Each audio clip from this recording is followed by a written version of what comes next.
So hello friends, welcome back to our channel. This is Rohan. और guys आज मेरा exam था 19 को। ठीक है, थर्ड शिफ्ट थी आरआरबी क्लर्क का। ठीक है, तो इस वीडियो में हम डिस्कस करेंगे कि क्या मेरा अटैम्प्ट थे। ठीक है, वो टोटल मेरे कितने अटैम्प्ट थे। ठीक है, सबसे पहले थी क्वांट। तो वैसे तो रीजनिंग थी। ठीक है, वैसे मैं क्वांट बता रहा हूँ पहले। तो सबसे पहले क्वांट का डिस्कस करते हैं। तो क्वांट में एक थी टेबुलर डीआई थी। ठीक है, उसमें 4 दे रखे थे। ठीक है, 4 और 2 इस तरीके से था। ठीक है, 5 क्वेश्चन इसके थे। और फिर थे लाइन लाइन डीआई थी। 2 लाइंस दे रखी थी, एक थी शायद मेटेलिक और एक वुडन, इस टाइप से था। एक वुडन की दे रखी थी और एक मेटेलिक की लाइन दे रखी थी, तो वो डीआई थी। 5 क्वेश्चंस उसके थे और 5 थे नंबर सीरीज। नंबर से तीनों के तीनों इजी थे। ठीक है, तीनों सेक्शन। सिंप्लीफिकेशन थोड़ी सी सही थी, इजी थी वैसे तो ये।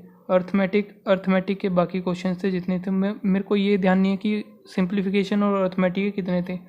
आई थिंक सिंप्लीफिकेशन 15 के राउंड ही होंगे और बाकी के 10 जो बच गए वो अर्थमेटिक ही होंगे। तो यही पैटर्न फॉलो हो रहा है, एक दो ऊपर नीचे हो जाते हैं। कभी कभी सिंप्लीफिकेशन कम हो करके अर्थमेटिक हो जाते हैं, एक दो एक्स्ट्रा। ठीक है, तो यही रहता है। 40 क्वेश्चंस ये क्वांट के हो गए। ठीक है, अब बात करते हैं रीजनिंग की। तो रीजनिंग में पजल्स आई थी। एक पजल थी मेरी मंथ प्लस डेट की। ठीक है, 6 ही थे उसमें, 3 मंथ थे और 2 डेट थी। ठीक है, टोटल 6 पर्सन्स थे। और फिर थी स्क्वायर सिटिंग की थी। ठीक है, कॉर्नर वाले एक साइड देख रहे थे और मिड वाले एक तरफ देख रहे थे। 8 पर्सन थे। ठीक है, इजी थी दोनों की दोनों ये भी। और फिर थी ऑर्डर एंड रैंकिंग भी इजी थी। फिर था मंथ की एक पजल थी, वो भी इजी थी। और एक दे रखे थे 3 लेटर वर्ड। ठीक है, 3 लेटर्स थे, उसका वर्ड था और उसकी अल्फ़ाबेट सीरीज़ थी। देन फिर इनइक्वालिटी के क्वेश्चंस थे कुछ, और कुछ थे सिलोगिज्म। और बचे हुए थे चाइनीज़ कोडिंग। और एक दो मैं लिखना भूल गया, क्योंकि एक था पेयरिंग वाला था, एक ओड वन आउट था। ठीक है, और एक वर्ड फॉर्मेशन का था। ठीक है, मीनिंगफुल वर्ड बनाने का। तो इस तरीके से ये 40 क्वेश्चंस इसके होते हैं। तो मेरा जो अटैम्प्ट रहा है, ठीक है, क्वांट में जो मेरा अटैम्प्ट रहा है 39। और सेम अटैम्प्ट्स मेरे रीजनिंग में रहे हैं, रीजनिंग में भी 39। इस तरीके से ओवरऑल जो मेरा अटैम्प्ट रहा है 78।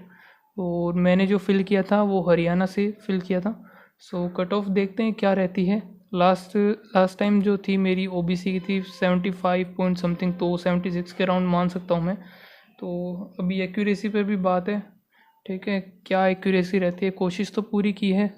तो एक्यूरेसी की वजह से ही मैं थोड़ा सा स्लो कर रहा था सोल्व, क्योंकि एक्यूरेसी मुझे मेंटेन रखनी थी। और जिस वजह से एक क्वेश्चन तो मैं छोड़ता ही रीजनिंग का, जो मीनिंगफुल वर्ड का था वो मैं नहीं छेड़ने वाला था।